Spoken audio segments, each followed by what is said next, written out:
We have a new balance update that came out of nowhere that only affected a few heroes but could have huge implications for the meta. That's why we're going to break down all the changes and talk about the devs' new vision for what these heroes are going to do and give our thoughts along the way. Now, my question of the day is, what heroes do you want to see buffed and nerfed in Marvel Rivals? Let me know in the comments down below and smash that subscribe, and let's jump into it. Now, the Rivals devs first addressed us and said this. Quote, following the balance adjustments in Season 1.5 and the addition of Human Torch and The Thing, we noticed a surge in popularity of various heroes, leading to exciting new strategies and matches. Whether it's a rush comp centered around mobile vanguards and duelists, a double flyer setup, Storm and Torch, or the classic 3-1-2 lineup with 3 vanguards, or even the previous popular 2-2-2, or a single vanguard composition, each has showcased their unique flair in the current competitive environment. So in this mid-season balance update for Season 1.5, we'll be optimizing the experience for just a handful of heroes to maintain this rich diversity. As we gear up from Season 2, expect new heroes and fresh team-up abilities to bring an even more thrilling experience. Now, we know that we're going to be getting multiple new heroes in Season 2 and a lot of new team-up abilities, plus at the start of Season 2, there will be a lot of balance changes, but for now, this kind of comes as a surprise.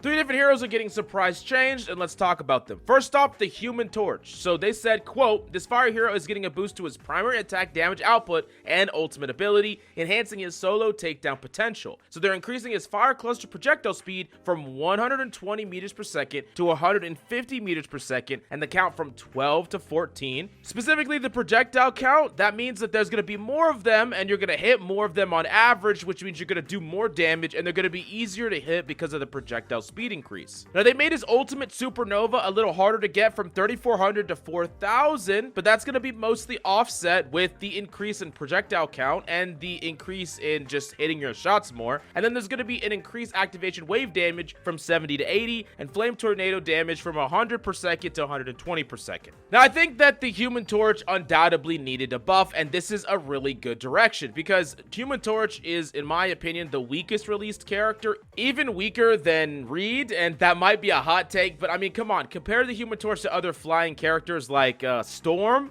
I mean, he shockingly can't hold a candle to... Alright, sorry. But anyways, yeah, he's bad, so he needed a buff. From easier to hit projectiles to more damage on average to a better ultimate, the package all around is going to make Human Torch much more threatening, but I still don't imagine this character is going to overtake flying characters like Storm, but now maybe it makes more sense to play them together, and the rise of flying compositions you'll see a bit more. So let me know down below if you want an aim guide so you can double dink these flyers out of the sky, and I'll get writing on it.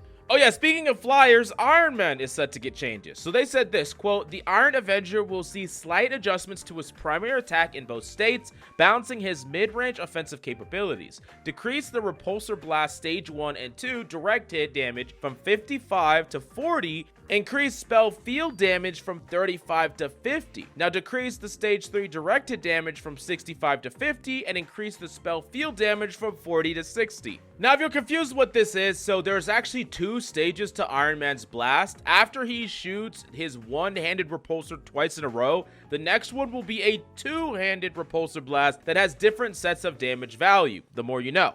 Now for that first stage blaster, it's a 15 damage decrease with direct hits, but a 15 damage increase from spell field damage. Now spell field damage does have fall off on Iron Man specifically, but it's the explosive damage that is going to deal damage even if you're not directly hitting a target, which to be honest, for most things you're shooting at is gonna be what you hit people with on Iron Man. Like, if you're hitting a tank, sure, but hitting squishies, you're not hitting them directly when you're spamming them from afar. You're hitting close to them, and you're getting a lot of spell field damage onto them. So this is just gonna feel like a buff to Iron Man in a lot of cases, especially when you're spamming from distance. And then on the third shot, when you're firing with 2 shots, it's actually going to be a 15 damage decrease, but a 20 damage spell field increase.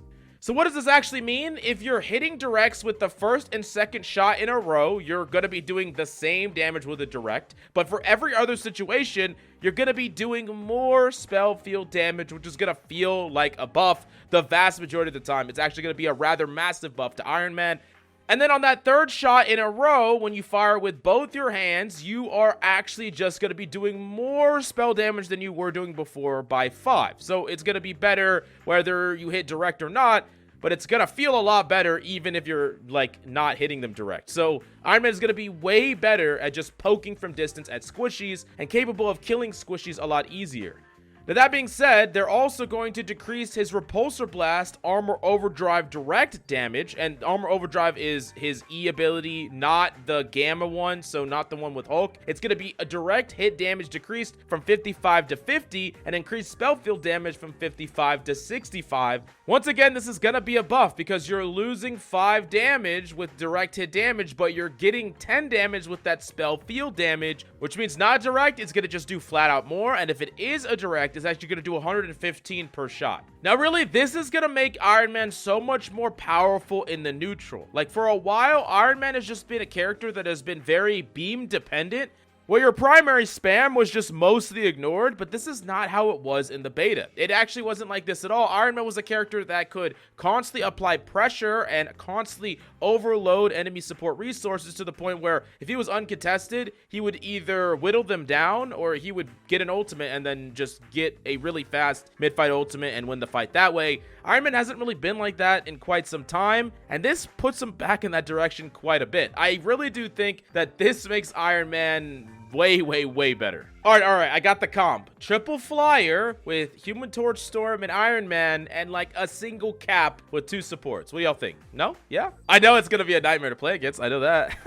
Now, the last character that got changes was actually a strategist, Cloak and Dagger. So they said this duality duo will see improvements to their healing capabilities, making them more versatile for various team compositions. And they increase the healing effect from Light Force Dagger on hit allies from 10 to 16, and reduce the spell field healing amount generated by the hit from 18 to 16. Now, flat out on single target healing, this is just going to be more healing overall because you're losing 2 spell field healing amount, but you're gaining 6 individual healing amount, which means that if you're healing just one person, it's going to be a lot more freaking healing. But what this does do is make it so that the overall radius healing that you're giving to allies is not quite as much. Remember, Light Force Dagger's primary creates a spell field upon impact that is actually 8 meters in a spherical radius that it's constantly healing people every time you hit. Even if you're not directly hitting them, they're still getting healing. Now, I tend to think that the thing that you're specifically targeting is in more need of heals than the other things around it. Like, that's a lot of bonus healing, but it's actually more important to have more burst healing for the target that you're actually targeting specifically, which definitely makes this a buff, except in situations where there is like 4 people on your team all grouped together and you want to heal them all at the same time.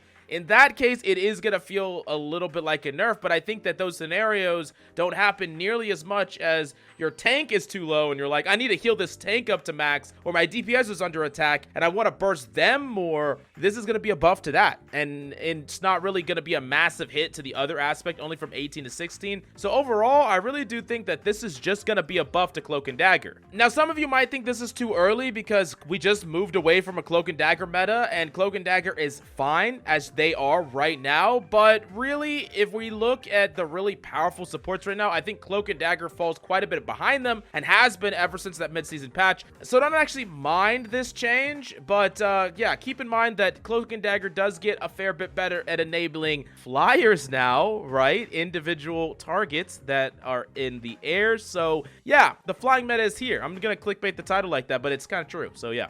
Anyways, these are some rather interesting changes to sprinkle in the middle of a mid-season. What do you think about all the buffs to flyers? Are you excited, fearful? Let me know in the comments down below. And if there's any guides you want to see, definitely let me know down below. Smash the like and subscribe if you enjoy the content. Thank you so much for coming by, and I'll see you next time.